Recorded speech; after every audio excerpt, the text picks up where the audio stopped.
नमस्कार, मैं हूं आपके साथ मयंक। आज 26 तारीख है और देखिए आज सुबह सुबह जिस तरह से अमेरिका और इजराइल ने ईरान पर हमले किए, अब उसका बदला लेना ईरान ने शुरू कर दिया है। और जो खबरें इस वक्त आ रही हैं, ईरान ने बड़ा पलटवार किया है अमेरिका के ऊपर। अमेरिका के कई ड्रोन्स गिरा दिए गए हैं और अमेरिका के प्लेन्स भी हिट होने की खबरें आ रही हैं। देखिए इस पे थोड़ा इंतजार करना होगा कितने प्लेन्स गिरे हैं इसको लेकर, लेकिन जो खबरें आ रही हैं उसके मुताबिक ईरान ने अपनी एंटी प्लेन मिसाइल्स जो हैं वो फायर की, डिफेंस सिस्टम से मिसाइल्स फायर की गई और उससे अमेरिका के कई ड्रोन्स तबाह हो गए, जिनकी तस्वीरें सामने हैं। लेकिन खबर यह भी है कि F-35 जेट्स जो कि ईरान के एयर स्पेस में अंदर घुसने की कोशिश कर रहे थे, उनको हिट किया गया है। देखिए आरजीसी की तरफ से अभी जो खबरें सामने आ रही हैं ये दावे हैं, जैसी खबर सामने आएगी कंफर्म होगी मैं आप तक पहुंचाऊंगा। लेकिन ये ईरान की तरफ से जबरदस्त पलटवार बताया जा रहा है। हॉर्मूज में इस समय हालात ऐसे हैं, देखिए जो दावा हो रहा है ईरान की तरफ से कि अमेरिका के कई प्लेन्स ने, फाइटर जेट्स में, जिसमें F-18 शामिल थे, F-35 शामिल थे, उन्होंने टेक ऑफ किया अब्राहम लिंकन से, एयरक्राफ्ट कैरियर से, और वो ईरान के एयर स्पेस के अंदर घुसने की कोशिश कर रहे थे। इसी दौरान ईरान की तरफ से जबरदस्त मिसाइल्स हमले किए गए, पलटवार किया गया, जिसके चलते कई ड्रोन्स गिरे हैं, प्लेन्स भी हिट होने की खबरें हैं और बाकी के जो काफिला लेके घुस रहा था अमेरिका, वो वापस लौट पड़ा है, उसे पीछे हटना पड़ा है। इतनी ही खबर नहीं है, खबर यह भी है कई एंटी शिप मिसाइल्स फायर की गई है, अबू मेहदी मिसाइल्स फायर की गई हैं और अमेरिका के कई जहाज जो कि फारस की खाड़ी के आसपास थे, उन्हें पीछे हटाना शुरू कर दिया है अमेरिका ने, क्योंकि ईरान की मिसाइल सीधा हिट कर सकती हैं अमेरिकन वॉरशिप्स को। जो इस वक्त की खबरें हैं, देखिए अमेरिका के प्लेन्स जो आ रहे थे वो वापस भागने को मजबूर हुए, इस तरह की खबरें हैं। इसके अलावा जो आज सुबह जो हमले हुए, उन हमलों को लेकर एक बड़ा अपडेट है। देखिए आपने खबरें सब तरफ देखी होंगी, कई आइलैंड्स पर हमले हुए हैं। लारक, मैंने 5 आइलैंड्स आपको बताए थे, लारक पे हमले हुए हैं, खार्ग आइलैंड पर हमले हुए, केशम आइलैंड्स पर धमाके की खबरें हैं। लेकिन इसके साथ एक बड़ी खबर अब यह भी आ रही है कि ईरान के 2 न्यूक्लियर साइट्स के पास भी धमाके की खबरें हैं। अभी इसके बारे में और डिटेल आएगा, मैं आप तक पहुंचाऊंगा। खबर यह है ईरान के 2 न्यूक्लियर साइट्स पर धमाके की खबरें हैं, उन्हें निशाना बनाने की कोशिश की गई है और ये हमले इजराइल की तरफ से किए गए। देखिए अभी सुबह जो जानकारी आई थी, जो सेंटकॉम ने जानकारी दी थी कि हमने अपनी डिफेंस में स्ट्राइक की है, मामला ऐसा नहीं है, ये बड़ी स्ट्राइक थी, इसको डाउन प्ले करने की कोशिश की गई, लेकिन हमला बड़ा था। इजराइल के जेट्स भी इसमें शामिल थे, अमेरिका के जेट्स इसमें शामिल थे। अब्बास अराक्ची साहब ने एक प्रेस कॉन्फ्रेंस की अब से थोड़ी देर पहले और उन्होंने डिटेल में इसकी जानकारी दी है कि कहां हमले किए गए। उन्होंने कहा हम आकलन कर रहे हैं कहां कितना नुकसान हुआ है। लारक द्वीप पर सबसे ज्यादा नुकसान की खबर है। अब उसके बाद ईरान की तरफ से बड़े ऐलान हुए हैं। पहला, इस समय जब मैं आपसे बात कर रहा हूं, हॉर्मूज में अच्छी खासी भिड़न जारी है, दोनों तरफ से हमले इस वक्त भी जारी हैं और ईरान ने बड़ा मिसाइल लॉन्च किया है हॉर्मूज के आसपास, अमेरिकन जहाजों पर, अमेरिकन एयरक्राफ्ट पर। अब देखिए इसके अलावा जो खबरें हैं, ईरान की तरफ से 2 बड़े एक्शन हुए हैं। पहला तो ईरान के सुप्रीम लीडर मुस्तफा खामनेई का बयान सामने आया है। उन्होंने ये बात साफ कर दी है, उन्होंने कहा है कि जिस तरह से ईरान पर हमले किए गए इसका बदला लिया जाएगा। उन्होंने इजराइल को कैंसर बताया। उन्होंने ये कहा जैसे कैंसर का ट्यूमर होता है उस तरह से इजराइल है और इजराइल को नक्शे से मिटा दिया जाएगा, इजराइल को खत्म कर दिया जाएगा। इस तरह की बात, इस तरह का संदेश मुस्तफा खामनेई साहब की तरफ से आया है। जिस तरह से हमले हुए उसके बाद, यानी अब यह तय माना जा रहा है कि ईरान इजराइल पर एक बड़ा अटैक करेगा। और देखिए अगले चंद घंटे बहुत बड़ा डेवलपमेंट हो सकता है और शायद हम वैसी जंग फिर से देखें जो 40 दिन की जंग थी। इसके अलावा देखिए बड़ी खबर यह है, ईरान के विदेश मंत्री अब्बास अराक्ची साहब रूस जा रहे हैं। अब से थोड़ी देर में वो रूस के लिए रवाना हो जाएंगे, उनकी पुतिन से मुलाकात होने जा रही है। देखिए हालात यहां पर तेजी से बदल गए हैं, बिगड़ गए हैं। यूक्रेन और रूस के बीच में बड़ी जंग छिड़ चुकी है। जिस तरह से हमले कर रहे हैं पुतिन, देखिए पुतिन ने 5 न्यूक्लियर मिसाइल्स दागी हैं पिछले 48 घंटे के अंदर यूक्रेन पर। अब मामला बिगड़ता दिख रहा है। और उसके अलावा लावरोव की बात हुई है मार्को रूबियो से, अमेरिका के विदेश मंत्री से, और लावरोव ने, रूस के विदेश मंत्री ने यह बात साफ कर दी है कि जब तक अब यूक्रेन को हम घुटने पर नहीं ले आएंगे तब तक ये हमले नहीं रोके जाएंगे। जिस तरह से लुहांस्क पर हमला हुआ, कॉलेज के ऊपर एक डॉर्मेटरी पर हमला हुआ जहां पर स्टूडेंट थे, जिसमें कई सारे स्टूडेंट मारे गए। ये वैसा ही हमला था जैसे मिनाब में स्टूडेंट्स के ऊपर 168 बच्चियों के ऊपर हमला हुआ था, बिल्कुल वैसे ही हमला लुहांस्क का था, जिसके बाद पुतिन बेहद गुस्से में है। 5 न्यूक्लियर मिसाइल्स फायर की गई हैं, 5 तरह की न्यूक्लियर मिसाइल्स, 5 तरह की न्यूक्लियर मिसाइल्स, जिसमें ऑर्शनिक भी शामिल है, कैलिबर भी शामिल है। इन सबको फायर किया गया है यूक्रेन पर, और बिल्कुल वैसे ही जंगी हालात अब देखने को मिल रहे हैं ईरान और अमेरिका के बीच में।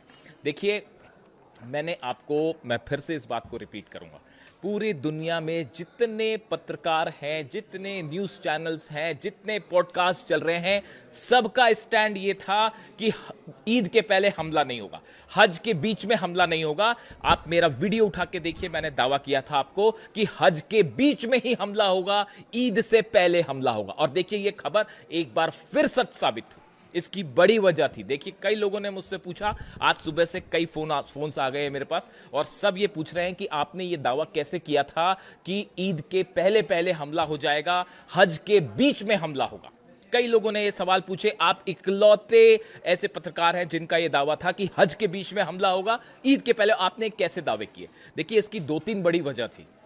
सबसे बड़ी वजह, अगर आपने नोटिस की हो, जिस आनन फानन के साथ सऊदी में डिफेंस सिस्टम तैनात किए गए पिछले 48 घंटे में, वो बड़ा ही अस्वाभाविक था। इसी तरह के डिप्लॉयमेंट यूएई ने भी किए हैं। आप देखिए, सऊदी में मक्का मदीना के आसपास, काबा के आसपास जिस तरह से डिफेंस सिस्टम तैनात किए गए, ये यूजुअल प्रोसेस नहीं थी। आप इसको समझिए, डिफेंस, अगर आप इस बात पर नजर रखें तो यह साफ बात दिखाई दे रही थी कि सऊदी को इस बात का डर था कि ईरान अचानक हमला कर सकता है। अब सऊदी को इस बात का क्यों डर था? क्या सऊदी इस बात को जानता था?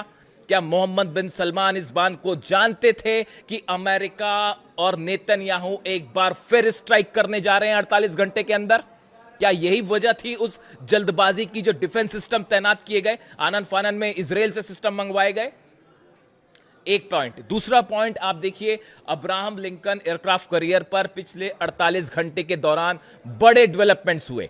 F-35 जेट्स ने टेक ऑफ किया, F-18 जेट्स ने टेक ऑफ किया। अमेरिका की तरफ से जब भी कोई बड़ी एयर स्ट्राइक होती है, उसके ठीक पहले अमेरिका की एयरफोर्स एक मिनी एक्सरसाइज करती है, जो कि शुरू हो चुकी थी। दूसरी बड़ी वजह।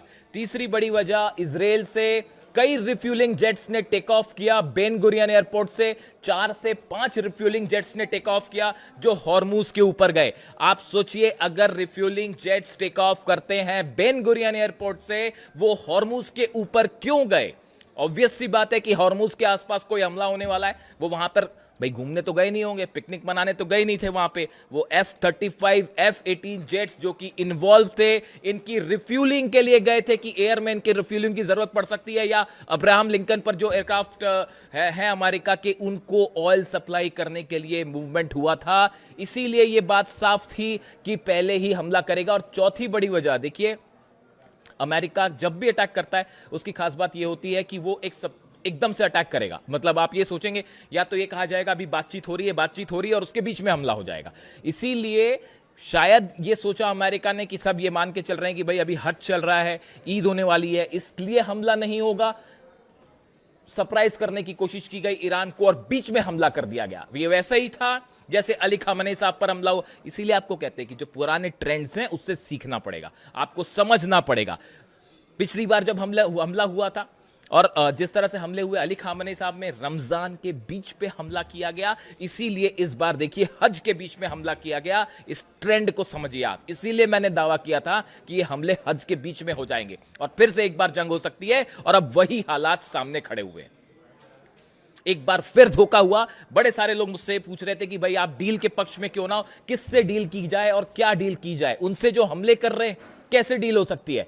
बड़े बड़े तमाम दावे हुए, कितने लोग जो है वो खबरें चली कि अब ये डील हो गई है, वो डील हो गई है, ईरान यूरेनियम दे देगा। सब बेसलेस और फर्जी खबरें थी जो फैलाई गई थी पब्लिसिटी स्टंट के लिए। हमने डंके की चोट पे बात कही थी कि डील नहीं होगी, ईरान यूरेनियम देने का कोई सवाल ही नहीं है। और देखिए ये खबर भी साबित हुई। याद रखिएगा इस बात को। जितने दावे हमारे हो रहे हैं, बड़ी रिस्पॉन्सिबिलिटी के साथ मैंने दावे किए और सब के सब सच साबित हो रहे हैं। आप उठा के देख लीजिए, क्या किसी और शख्स ने यह बात कही थी कि हज के दौरान हमला होगा या ईद के पहले हमला होगा? सिर्फ हमने कहा और यह खबर साबित हुई सच। और आप और देखिए, ईरान की तरफ से बहुत बड़े पलटवार की तैयारी कर ली गई है। और जो मुस्तबा खामनेई साहब का जो संदेश आया है, हम इजराइल को मिटा देंगे, ये एक संदेश है इस बात का, ये इशारा है इस बात का कि इजराइल के ऊपर बहुत बड़ा हमला होने जा रहा है। देखिए ये हमले क्यों हुए, इसकी कई वजह भी सामने है। सबसे बड़ी वजह है तो ईरान जो है अपेरेंटली कि भाई ईरान अपना यूरेनियम देने को तैयार नहीं है। ये बात साफ बता दी गई है अमेरिका को। जितने 5 देश अरब देशों के निगोशिएट करना चाह रहे थे, पाकिस्तान के नेता वहां पे थे, आर्मी जनरल वहां पे थे, इन सबको साफ साफ बता दिया गया था ईरान अपना यूरेनियम नहीं देगा, हम न्यूक्लियर मुद्दे पर कोई बात नहीं करेंगे। तमाम दावे हो रहे थे यूरेनियम यहां चला जाएगा, यूरेनियम वहां चला जाएगा, सब फर्जी खबरें थी, फैलाई गई थी। बात नंबर 1।